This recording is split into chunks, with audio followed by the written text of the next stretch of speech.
church, shalom and blessing to you in the wonderful name of Lord and Savior Jesus Christ. यीशु मसीह के महान और पवित्र नाम से कलीसिया आपको शांति और आशीष। We begin our teaching on Rapture Part 2 today. आज हम स्वर्गरोहण के दूसरे भाग से शुरुआत करेंगे। Let us pray. अब हम प्रार्थना करेंगे। Abba Father, we love and bless you. पिता परमेश्वर, हम आपसे प्रेम करते हैं, हम आपको आशीष देते हैं। Father, we pray पिता, हम प्रार्थना करते हैं as we surrender ourselves to you, Lord. जैसे हम अपने आप को आपके हाथों में देते हैं। Father, we pray that you will fill us with your Holy Spirit. पिता, हम प्रार्थना करते हैं कि आप हमें आपके पवित्र आत्मा से भर दीजिए। God, Holy Spirit, पवित्र आत्मा, we depend on you. हम आप पर निर्भर होते हैं। Lead and guide and teach us. हमारा मार्गदर्शन कीजिए, हमें सिखाइए। Let us work by great fruits, Lord, और ये जो वचन है वो बहुत फल दे, for the glory of our Lord Jesus, our Heavenly Father. यीशु मसीह के नाम को महिमा देने के लिए और पिता पवित्र आत्मा के नाम को महिमा देने के In लिए Jesus' name we pray. यीशु मसीह के नाम से प्रार्थना करते हैं। Amen. Amen. So, we had begun, the rapture is from the Vulcan Latin Bible. तो जो स्वर्गरोहण है, ये शब्द लतीन वल्कन बाइबल से लिया गया है। We saw how the Jewish ancient marriage is exactly given in the Bible of how the Lord's coming.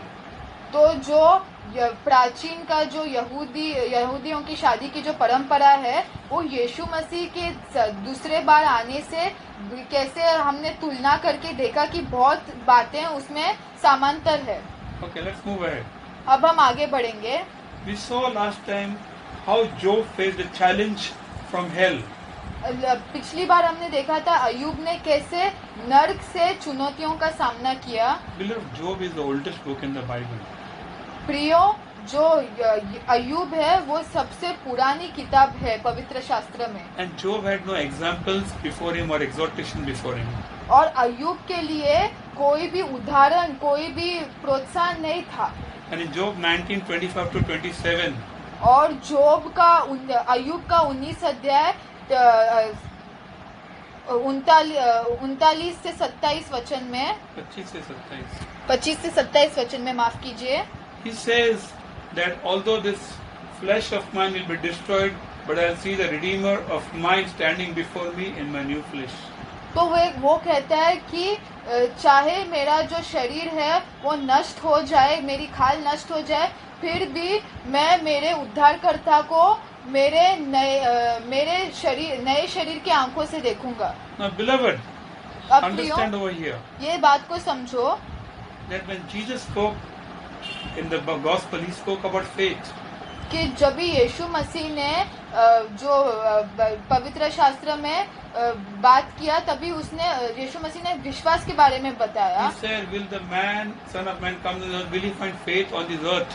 तो यीशु मसीह ने कहा कि जब मनुष्य का पुत्र इस धरती पर आएगा, क्या उसे विश्वास दिखेगा?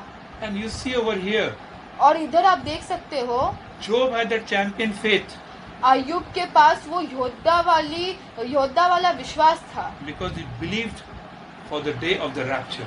क्योंकि वो स्वर्गरोहण के दिन के ऊपर विश्वास करता था। So, beloved, if today you are feeling low or sad, remember that the rapture advice will help you with a new faith. तो प्रियो, अगर आपको आज बहुत ही निराश और बहुत ही दुख महसूस हो रहा है, तो प्रियो, ये जो स्वर्गरोहण है, इस बात का ध्यान रखो और ये इससे आपका विश्वास बढ़ जाएगा।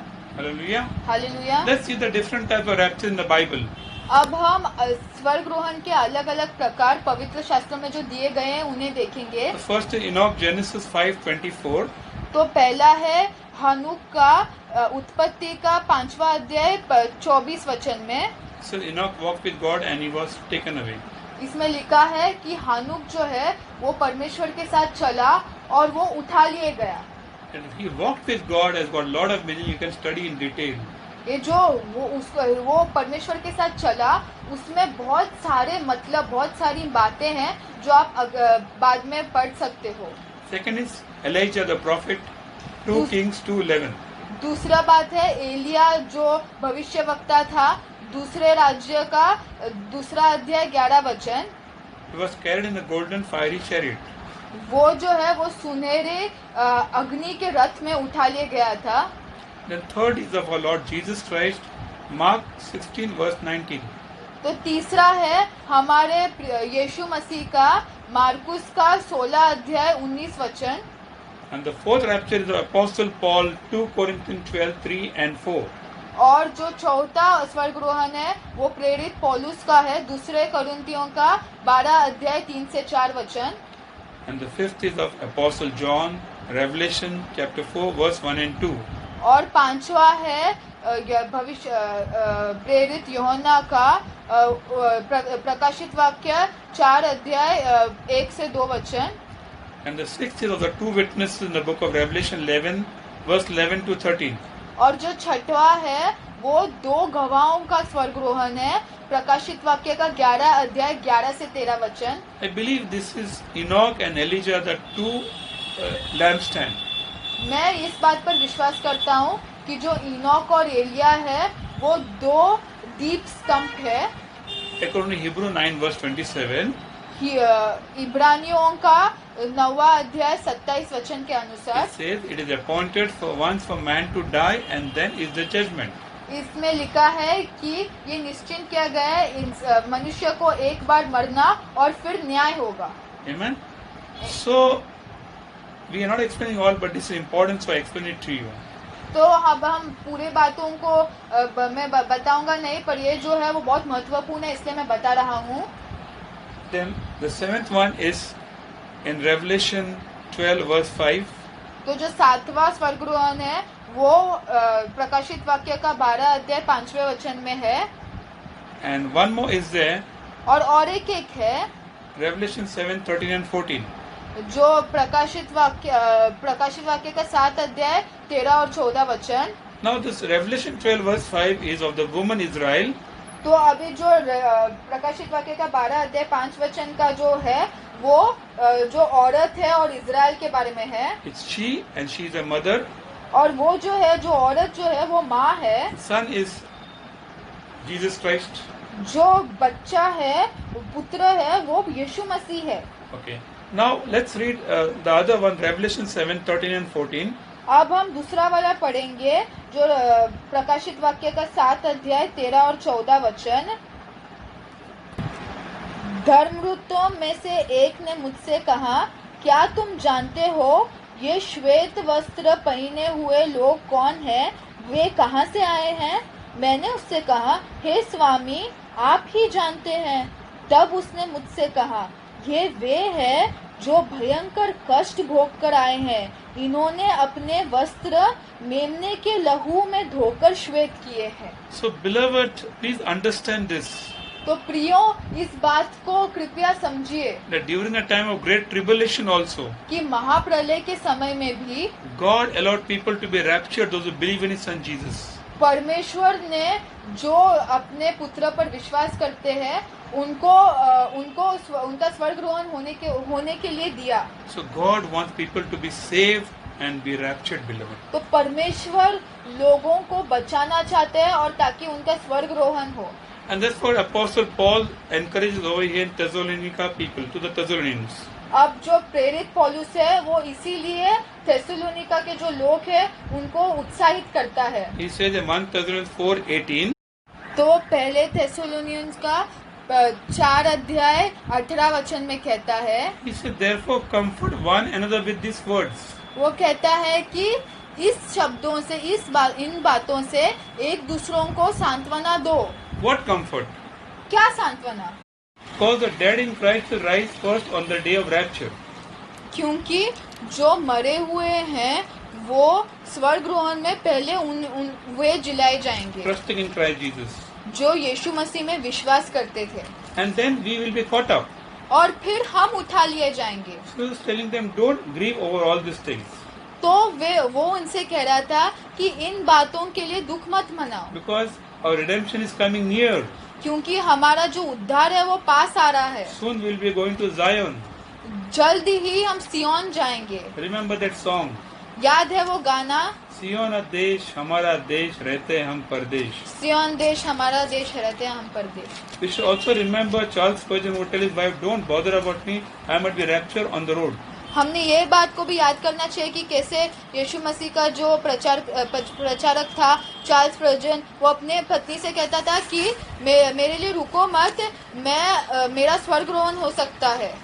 Paul says we are pilgrims and strangers, and Zion is our home. तो पौलुस कहता है कि हम इस दुनिया में सिर्फ यात्री है और अजनबी है, और सियोन हमारा घर है. Let us see the process now. अब हम प्रक्रिया देखेंगे. Let's go to 1 Corinthians 15 verse 50, 51 and 52. अब हम पहले कुरिन्थियों का कौन सा अध्याय? 15 verse 50. 15 अध्याय 50, 51 और 52, 53 वचन देखेंगे. So Paul is saying that flesh and blood cannot inherit the kingdom of God.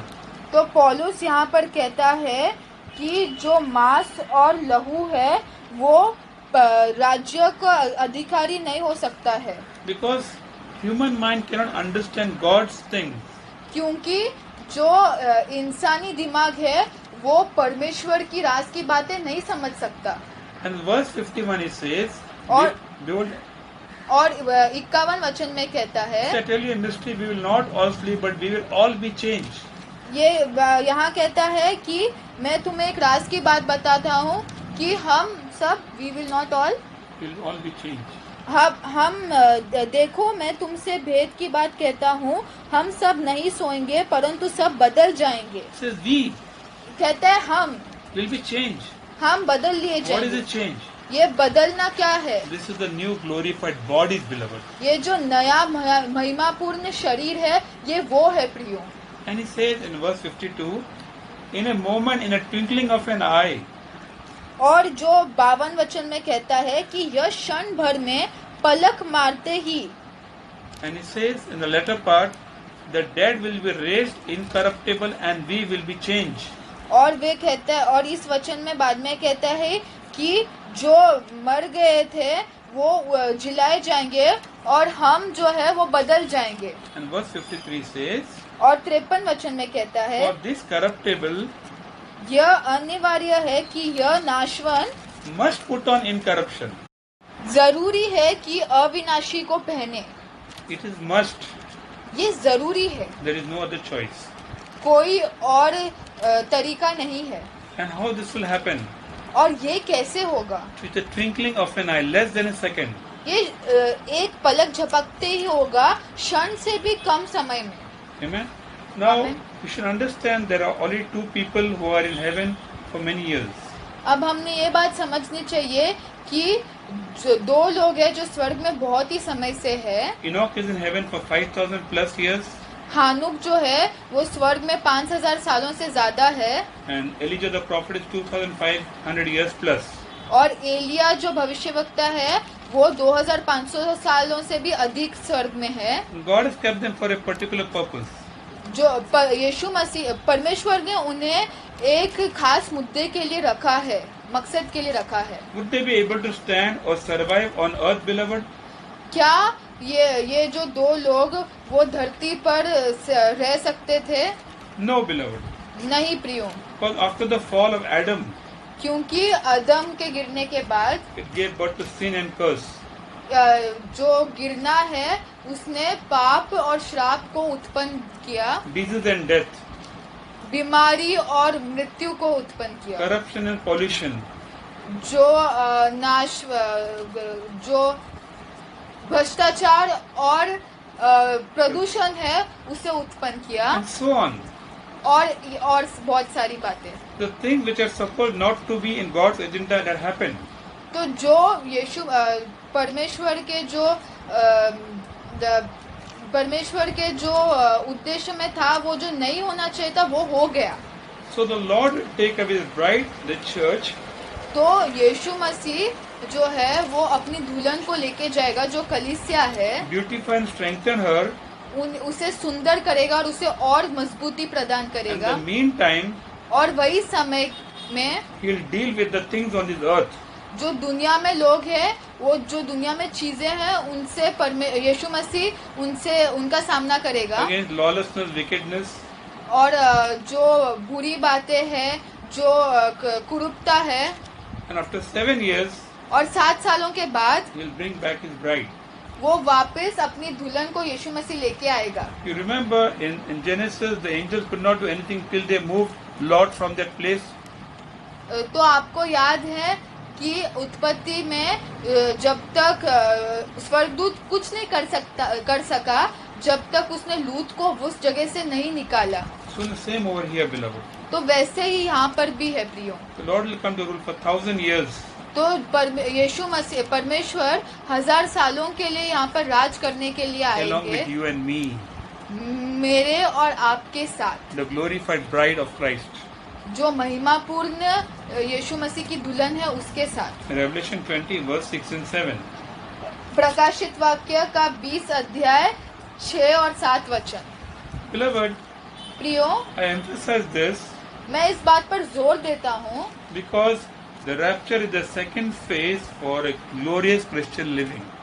क्योंकि जो स्वर्गरोहण है वो महिमापूर्ण जीवन, विश्वासी के महिमापूर्ण जीवन का दूसरा पड़ाव है। The rapture will lead to a glorified body. तो जो स्वर्गरोहण है वो इंसान का महिमापूर्ण शरीर के तरफ लेके जाता है हमें। That will lead to the second coming. और ये जो बात है वो दूसरे आगमन के तरफ लेके जाती है That हमें। will lead to the millennium, 1,000 years rule. और ये जो बात है यहाँ से हम 1000 साल के जो राज है उस तरफ जाएंगे, And so on. और बातें। Now God just needs the DNA to bring out a resurrected body through it. तो परमेश्वर को सिर्फ हमारा जो डीएनए है वो चाहिए एक उद्धार किए गए शरीर को लाने के लिए। Now, when Jesus' body was raptured, तो जब यीशु मसीह का जो शरीर है वो स्वर्गरोहण में उठा लिया गया, after the resurrection, I mean to say, जीवित होने के बाद, his body could move through the walls also. उनका जो शरीर है वो दीवारों के पार भी जा सकता था। And in quantum physics, the scientist says और प्रातिकी के भौतिकी बातों में जो ज्ञानी है वे कहते हैं that was 11-dimensional body. वो जो है वो 11 पहलुओं वाला शरीर था। Now, why do I say this? अब मैं ये बात क्यों कहता हूँ? Let's turn to 1 John 3 verse 2. अब हम पहला यूहन्ना 3 अध्याय 2 वचन को देखेंगे। So let's read 1 John 3 verse 2. यूहन्ना का पहला यूहन्ना 3 अध्याय 2 वचन।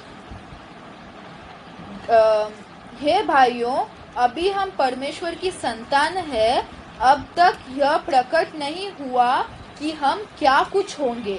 हम इतना जानते हैं कि जब वह प्रकट होगा तो हम भी उसके समान होंगे, क्योंकि उसको वैसा ही देखेंगे जैसा वह है। So today we say ourselves, we are Christians, we are believers, we are born again.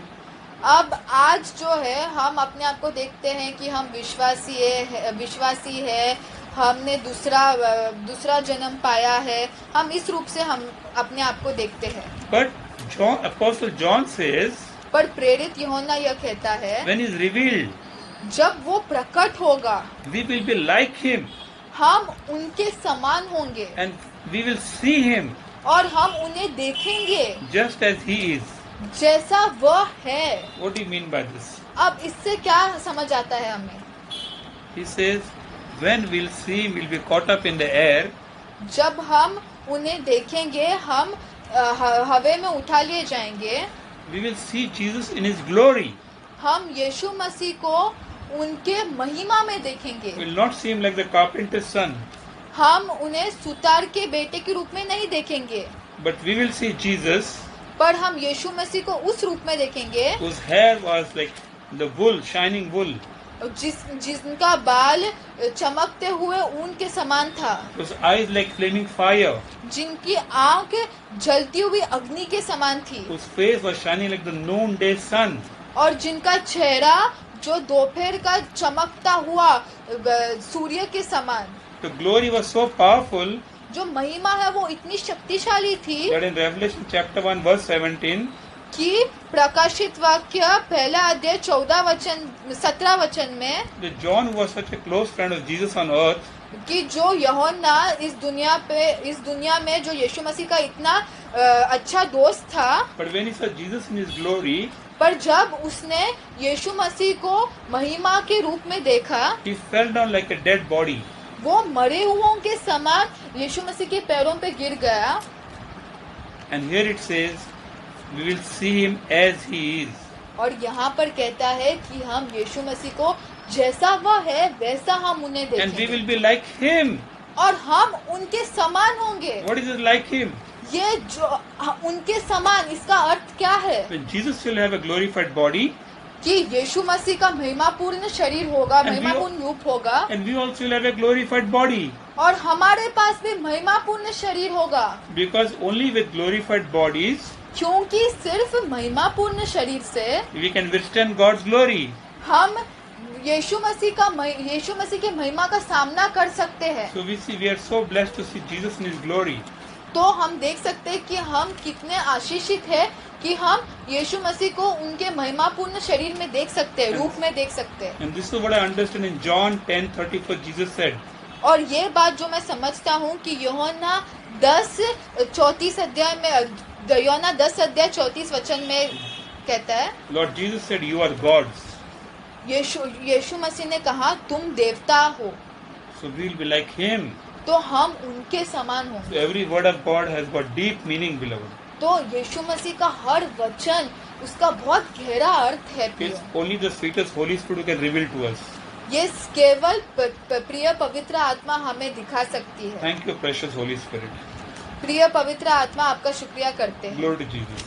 यीशु मसीह को महिमा देते हैं. Now, beloved, अब प्रियो, Apostle Paul, who wrote 13 plus books in the Bible out of 27 books, तो जो प्रेरित पौलुस है जिन्होंने 13 किताब लिखे 27 किताबों में से नए करार में, maximum letters he wrote in the New Covenant. तो ज्यादा से ज्यादा किताब जो है वो ज्यादा से ज्यादा जो लेटर है उन्होंने लिखे नए करार में. And every man of God will say, Paul the great apostle. और हर यीशु मसीह का जो प्रचारक है वो कहेगा कि पौलुस वो महान प्रेरित. So let's see now what Paul wanted, what he is desperate for. तो अब हम ये देखेंगे कि पौलुस को क्या चाहता था वो बहुत. So let's turn to 2 Corinthians 5 verse 1, 2 and 3. तो अब हम 2 कोरिन्थियों का कौन सा अध्याय? 5 अध्याय वचन 2-3 देखेंगे. So Apostle Paul is saying 2 Corinthians 5 verse 1. तो यहाँ पर प्रेरित पौलुस कहता है, For we know that if our earthly house, this tent is destroyed, वो कहता है कि हम जानते हैं कि जब हमारा पृथ्वी पर का तंबू सरी का घर गिराया जाएगा, we have a building from God, a house not made with hands, eternal in the heavens. तो हमें परमेश्वर की ओर से स्वर्ग पर एक ऐसा भवन मिलेगा जो हाथों से बना हुआ घर नहीं परंतु चिरस्थायी है. Now we should know that Paul was a tent maker. तो अब हमने ये जानना चाहिए कि पौलुस जो है वो तंबू बनाने वाला था. He understood very well how the body of Christ has to be. वो ये बात बहुत अच्छे से जानता था कि जो यीशु मसीह का जो शरीर है वो कैसा बनना चाहिए. यीशु मसीह का शरीर मतलब कलीसिया जो है वो कैसा होना चाहिए. So he's comparing our human bodies to the tent. तो वो जो है वो हमारा जो शरीर है, देह है, उसकी तुलना तंबू से करता है. Because this body has to go one day. क्योंकि ये जो देह है, ये जो शरीर है वो एक ना एक दिन जाएगा, मिट्टी में जाएगा. So Genesis 6:3. क्योंकि उत्पत्ति के 6 अध्याय में 3 वचन में कहता है, God fixed man age for 120 years maximum. तो ये परमेश्वर ने इंसान की जो उम्र है वो 120 साल तक रखी थी सिर्फ. And in Psalm 90 verse 10 Moses says, और भजन संहिता का 90 अध्याय 12 वचन में कहते हैं, 10 वचन में कहता है, Moses says, मूसा कहता है, that man will live for 70 years or 80 years. मूसा कहता है कि मनुष्य जो है वो 70 साल या 80 साल तक ही जिएगा, Because we are born from earthly human parents. क्योंकि हम हमारे जो धरती के जो माता पिता से पैदा हुए हैं, That was the first birth. वो जो है वो पहला जन्म था. So these bodies come from dust and it will go on to dust. तो जो ये जो शरीर है वो मिट्टी से आए हैं और मिट्टी में जाएंगे. Genesis 3:19. जो उत्पत्ति का 3 अध्याय 19 वचन. So our bodies are temporal, beloved. तो जो हमारा जो शरीर है वो थोड़े समय के लिए है. But Paul is saying we have a building from God, a house not made with hands. पर यहाँ पर पौलुस कहता है कि हमारे पास एक भवन है परमेश्वर से जो हाथ से बना नहीं है. But God has made it, it is eternal in the heavens. और जो परमेश्वर ने बनाया वो अनंत काल से अनंत काल तक है स्वर्ग में. Now, beloved, अब प्रियो, who is eternal? अनंत काल से अनंत काल तक कौन है? Eternal is God is eternal in the heavens. सिर्फ केवल परमेश्वर जो है वो अनंत काल तक है स्वर्ग में. But now he's saying, now we will be eternal with Him. पर अब परमेश्वर कहता है कि हम उनके साथ अनंत काल तक जिएंगे. He's saying our bodies will be eternal bodies in heaven. वो कहता है कि हमारा जो शरीर है वो अनंत काल के शरीर होंगे स्वर्ग में. And see, for this reason what Paul is struggling. और इस बात के लिए पौलुस जो है वो कष्ट करता है. He says in 2 Corinthians 5 verse 2, वो जो है वो 2 कोरिन्थियों के 5वें अध्याय 2 वचन में कहता है, for this reason इस बात के लिए we groan, हम खड़ाते हैं. earnestly desiring to be clothed. हम बहुत ही खड़ाते हैं कि हम ओढ़ लिए जाएंगे. The habitation which is from heaven. जो स्वर्गीय भवन है उससे ओढ़ लिए जाएंगे. Now what is the word meaning of the word called groan? अब ये जो शब्द है खड़ाना, इसका अर्थ क्या है? That means somebody in deep pain. ये जो खड़ाना है वो कोई जो बहुत ही दर्द में है वो करता है. Somebody is very very sick. कोई जो बहुत ही बीमार है वो खड़ाता है. Somebody is dying, gasping for breath. कोई इंसान जो मरने वाला है, जो सांस के लिए कष्ट कर रहा है वो खड़ाता है. So Paul is groaning for what? तो अब जो पौलुस है वो किस बात के लिए खड़ाता है? He is groaning. His desire is to be clothed with the heavenly bodies. तो वो इस बात के लिए खड़ाता है कि उसकी यह इच्छा है कि वो जो स्वर्गीय देह है उससे लिपटा जाए, उसको ओढ़ लिए The जाए. building which is made by God, तो जो भवन है जो परमेश्वर ने बनाया है, which will remain eternal, beloved. जो अनंत काल से अनंत काल तक रहेगा. Hallelujah. Hallelujah. So God wants us तो परमेश्वर यीशु मसीह चाहता to है have eternal bodies, हमें अनंत काल का वो जीवन हमें प्राप्त हो. and rapture will give an opening to that. और जो स्वर्ग रोहन है वो इन अनंत काल के जीवन को प्राप्त करने का एक जरिया है. And just like God, और परमेश्वर यीशु मसीह के समान, like our Lord Jesus Christ, यीशु मसीह के who is समान, the Son of God, जो मनुष्य का पुत्र था, परमेश्वर का पुत्र था, the bride also will radiate His glory, beloved. तो जो कलीसिया है, जो दुल्हन है, वो भी इसी महिमा को दर्शाएगी, इसी महिमा को दिखाएगी. That is why इसीलिए rapture is so much on God's agenda. इसीलिए जो स्वर्ग रोहन है वो परमेश्वर के जो मुद्दे पे बहुत ही महत्वपूर्ण मुद्दा है. And it should be very of utmost importance to us also. और ये जो स्वर्ग रोहन जो है वो हमारे लिए भी बहुत महत्वपूर्ण की बात होनी It will चाहिए. keep our faith alive. क्योंकि ये जो बात है वो हमारे विश्वास को जिंदा It रखेगा. will strengthen us वो हमें मजबूती प्रदान to face करेगा the challenges. हमारे चुनौतियों का सामना करने के Our लिए. home is in Zion with the Lord, हमारा जो घर है वो सियोन में है, यीशु मसीह के साथ, परमेश्वर के साथ. and the Lord is waiting for us. और परमेश्वर हमारे लिए इंतजार करता है. And Daddy is waiting for us. और पिता जो है हमारे लिए इंतजार करता And है. they have made a nice mansion for us. और पवित्र आत्मा ने हमारे लिए बहुत ही सुंदर भवन बनाया है. And we'll have a grand party for 7 years. और हम बहुत ही बड़ा उत्साह मनाएंगे 7 सालों के लिए. Hallelujah. Hallelujah. To God be the glory, honor and praise. तो परमेश्वर को सारी महिमा, आदर, सामर्थ हो In Jesus' name. यीशु मसीह के नाम We'll से. stop here. यहाँ पर हम रुकेंगे. Daddy, we thank and bless you. पिता, हम आपका शुक्रिया अदा करते हैं। Sweetest Holy Spirit, प्रिय पवित्र we आत्मा, love you, darling. हम आपसे बहुत प्रेम करते You are हैं। beautiful. आप सुंदर हो, You are glorious. आप महिमापूर्ण हो, In us, हमारे अंदर, with us, हमारे for साथ, us.